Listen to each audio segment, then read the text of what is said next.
Bonjour à tous. La Journée internationale des droits de femmes, célébrée chaque 8 mars à travers le monde, est considérée comme un symbole de lutte de revendication pour les droits des femmes, contre le sexisme et les inégalités face aux hommes.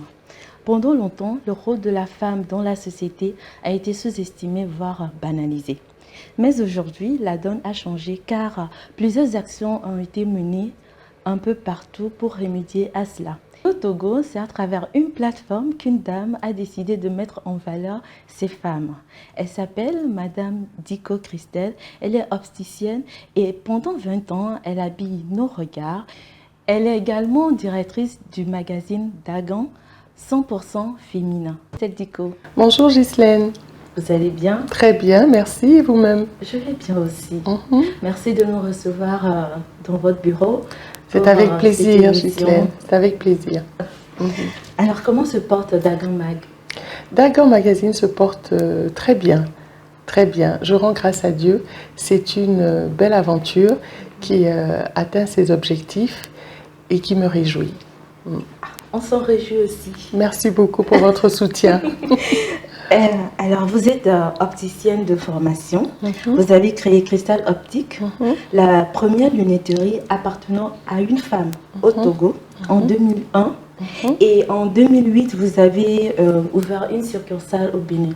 Racontez-moi un peu votre parcours, parce que ça n'a pas dû être facile. Hein? Non, pas du tout. C'est vrai, parce qu'on va remonter dans le temps, il y a 20 ans.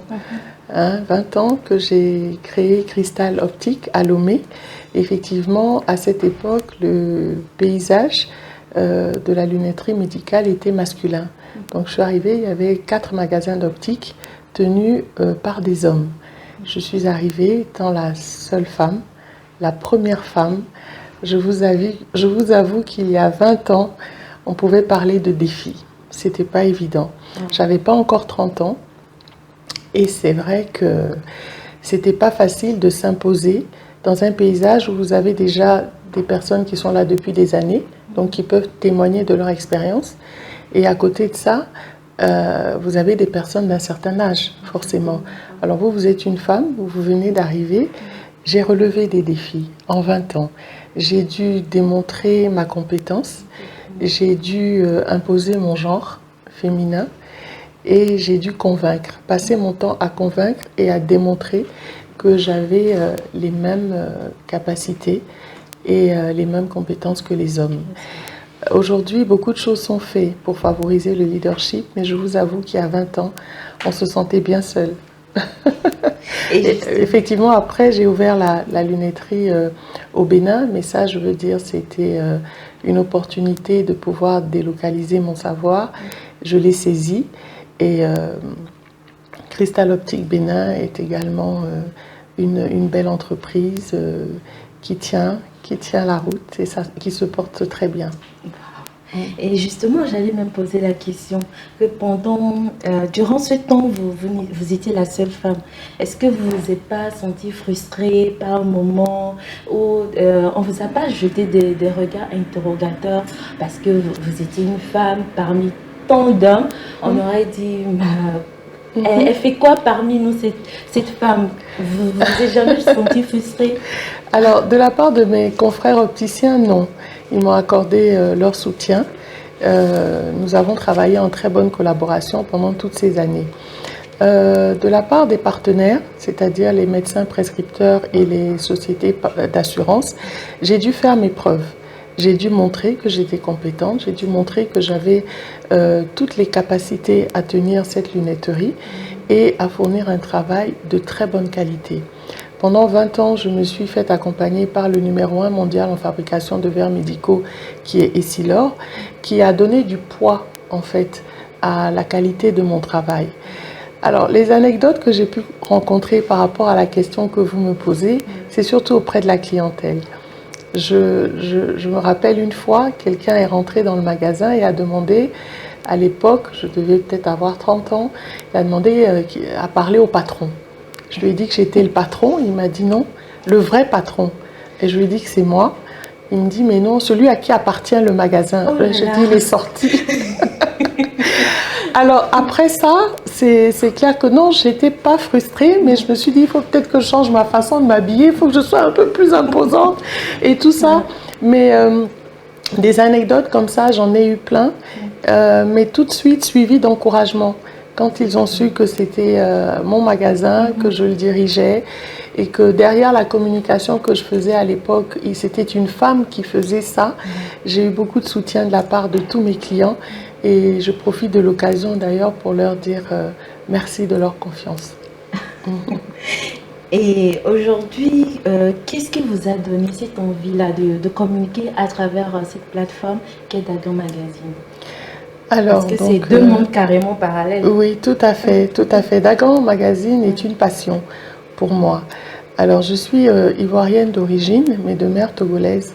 Je suis venue au Togo il y a plus d'une vingtaine d'années et j'ai toujours admiré la femme togolaise.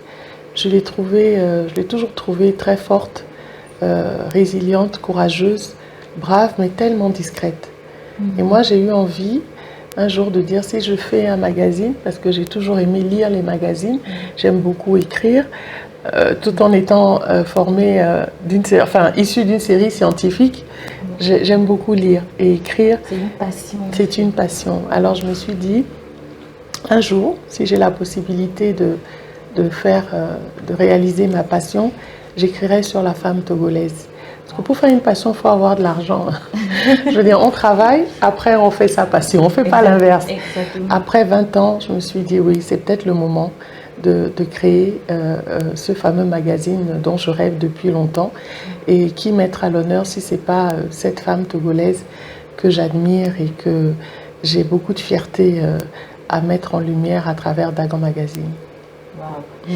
Et toutes ces femmes que vous mettez en valeur, elles ont toutes un parcours très inspirant. Est-ce que l'objectif est atteint aujourd'hui par rapport au retour que vous avez, bien sûr? Je pense que oui. Je pense que oui, parce qu'effectivement, l'idée, c'est de partager un parcours inspirant. C'est de dire, voilà, il y a 20 ans, il y a 30 ans, il y a même parfois 40 ans, une jeune femme qui n'avait pas aujourd'hui tous les moyens de communication d'aujourd'hui, toutes les facilités ou toutes les portes ouvertes aux gens féminins, a su, avec très peu de choses, bâtir un empire, je dirais.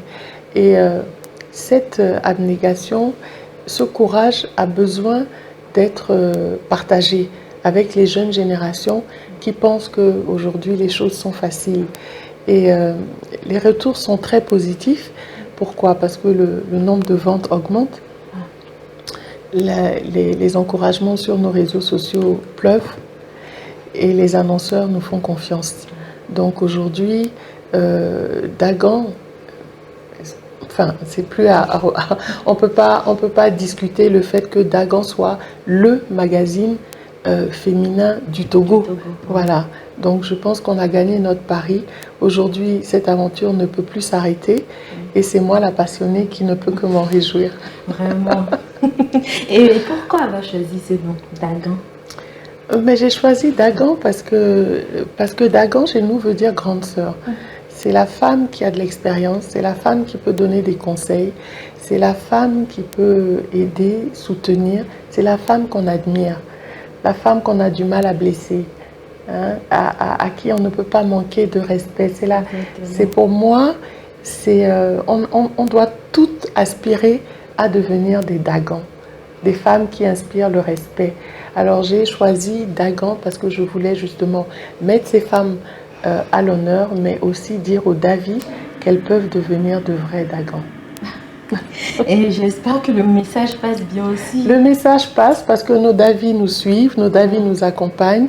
Et je pense que oui, le message fait son petit bonhomme de chemin. Et comme je l'ai dit tout à l'heure, les retours sont très positifs. Mais malheureusement, de nos jours, même, il y a des femmes qui continuent de penser que c'est très compliqué de gérer la vie professionnelle avec la vie de famille. Qu'est-ce que vous pensez de cette affirmation? Moi, j'ai toujours dit que la femme a cette capacité-là de faire plusieurs choses à la fois. La femme est multitâche, contrairement à l'homme. Excusez-moi, messieurs, mais la femme peut faire beaucoup de choses à la fois. Et je pense qu'une femme qui aime son métier, et qui aime ses enfants arrive à gérer les deux aspects de sa vie, c'est-à-dire sa vie professionnelle et sa vie familiale.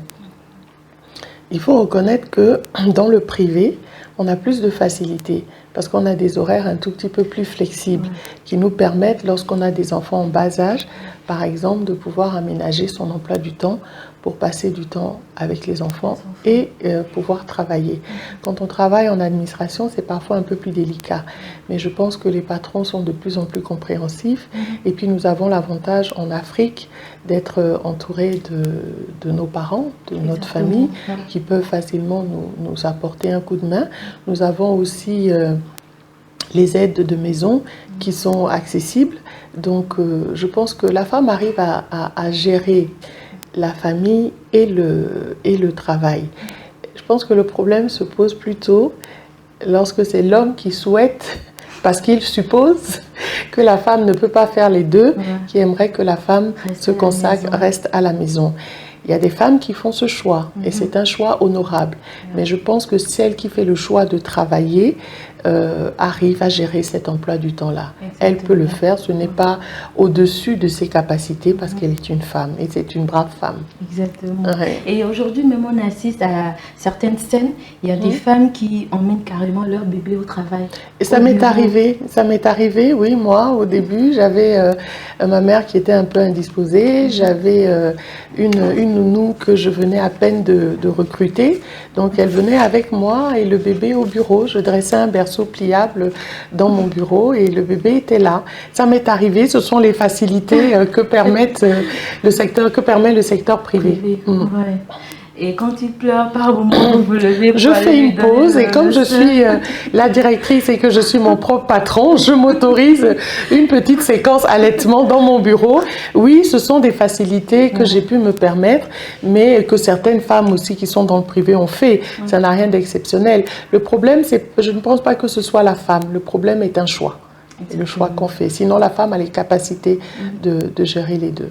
Durant 20 ans, vous vous êtes battue et finalement, vous avez pu asseoir vos entreprises. Comment avez-vous fait? Quel modèle de leadership vous avez suivi? Alors, je peux dire que je n'ai pas suivi un modèle particulier, mais après 20 ans, j'ai défini un concept particulier qui m'est propre. Un concept de leadership qui m'est propre, que j'ai appelé FFD, former, fédérer, déléguer. Au bout de 20 ans, j'ai compris que pour être leader, en tout cas pour diriger une équipe et pour imposer son entreprise dans son secteur d'activité, il faut se former soi-même, former son équipe. Il faut savoir fédérer sa vision, c'est-à-dire partager le but qu'on a lorsqu'on a décidé de créer cette entreprise et le partager avec l'équipe pour que l'équipe soit impliquée dans votre vision et ensuite pouvoir déléguer, savoir lâcher prise, pouvoir donner à l'employé l'opportunité de prendre aussi les rênes, oui, de la société. Cela ne fera pas de vous un demi-patron ou cela n'enlèvera pas votre pouvoir de patron. Il ne faut pas avoir peur de ça parce qu'un patron s'impose par sa compétence. Alors, un entrepreneur n'est pas forcément un leader parce qu'aujourd'hui, beaucoup se lancent dans l'entrepreneuriat, mais le leader, c'est celui qui a une équipe derrière lui. C'est comme une locomotive et ses wagons. Si la locomotive n'a pas de wagon, moi je ne sais pas qui lead qui, il n'y a pas de... Voilà. Donc vous êtes entrepreneur, vous êtes une locomotive, vous avez une idée, vous évoluez. Maintenant il faut rajouter des wagons derrière vous. Et il ne faut pas que ces wagons-là vous suivent sans réfléchir. Il faut que les wagons savent où est-ce que vous voulez aller, adhèrent à votre vision. Et ce concept FFD, je l'ai appliqué un peu à tous les niveaux, même au niveau du recrutement. Lorsque je recrutais quelqu'un, je me demandais est-ce que je peux former cette personne? Est-ce que c'est une personne qui est réceptive à la formation? Est-ce que c'est une personne qui peut adhérer à ma vision? Est-ce que c'est une personne à qui je pourrais demain déléguer des pouvoirs? Alors si je ne peux pas la déléguer à elle, est-ce que le supérieur que j'aurai au-dessus d'elle pourra lui déléguer? Voilà. Donc j'ai toujours eu en filigrane de mon management ce concept FFD qui m'a permis, je pense, d'asseoir mes entreprises et de pouvoir justement aujourd'hui faire ma passion qui est Dagan Magazine. Parce que j'ai su former mon équipe, j'ai su fédérer ma vision et ensuite j'ai réussi à déléguer mes pouvoirs. Aujourd'hui, quand vous entendez Cristal Optique, tout le monde sait que c'est moi. J'ai pas besoin de me mettre tous les jours devant la boutique pour qu'on dise que je suis la directrice de ce magasin. Donc j'ai donné mon empreinte, mais j'ai donné mon empreinte à mon équipe aussi.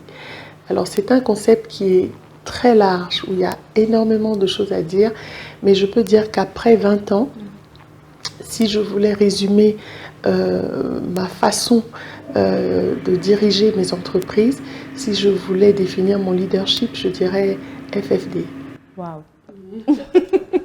Et c'est un très beau modèle. Oui, c'est un très bon modèle. Ça m'a réussi et je pense que ça peut réussir à la jeunesse, oui, à d'autres, bien sûr. Et justement, quand on parle de jeunesse, quel conseil vous avez à l'endroit de cette Davy qui nous suivent aujourd'hui et qui pensent que c'est à travers l'exposition de leur corps sur les réseaux sociaux qu'elles pourraient peut-être gagner leur pain quotidien? Alors je dirais au Davy, ne soyez pas pressés. Ne soyez pas pressés, allez doucement. Allez doucement. Aujourd'hui, nous avons les réseaux sociaux qui sont un puissant vecteur de communication. Alors, on utilise les réseaux sociaux pour passer un message. Passez le bon message, Davy. Passez le bon message. Ne mélangez pas. Vous voulez promouvoir votre entreprise, restez dans la promotion de votre entreprise. Il ne faut pas lundi promouvoir sa marchandise et mercredi se mettre à tourner les fesses. Voilà, se promouvoir. Merci beaucoup Ghislaine. Se promouvoir soi-même en exposant son corps. Certains utilisent les réseaux pour s'amuser, c'est tout à leur honneur. Certains l'utilisent pour travailler, ils sont à féliciter, mais ne mélangez pas les deux. Ne mélangez pas les deux et soyez patiente. La vie professionnelle, je ne vais pas parler de la vie familiale, mais la vie professionnelle, c'est comme une maison. Il faut des fondations.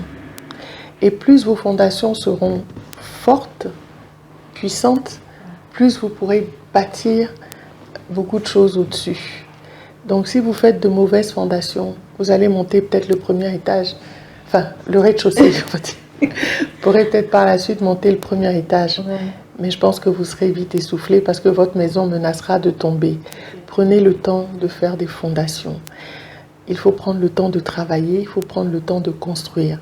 Et c'est vrai que je retrouve ce modèle dans toutes les interviews de mes Dagans, que j'invite les Davy à lire justement. Il faut construire sa vie professionnelle si on veut aller loin, patiemment, avec beaucoup de courage. Eh ben, j'espère que le message est bien passé. J'espère aussi. Et merci beaucoup pour ce beau parcours. Merci. Ces beaux messages. Et bon vent à Dagan Mag. Merci beaucoup. Bon vent à devenir. Merci beaucoup. Merci à vos chers internautes de nous avoir suivis. Ce fut un plaisir de vous avoir su assez nombreux à nous suivre. Je vous dis à très bientôt. N'oubliez surtout pas, comme je vous le dis toujours, de vous abonner à nos pages, de liker et de laisser en commentaire vos différentes impressions. On se dit à très vite.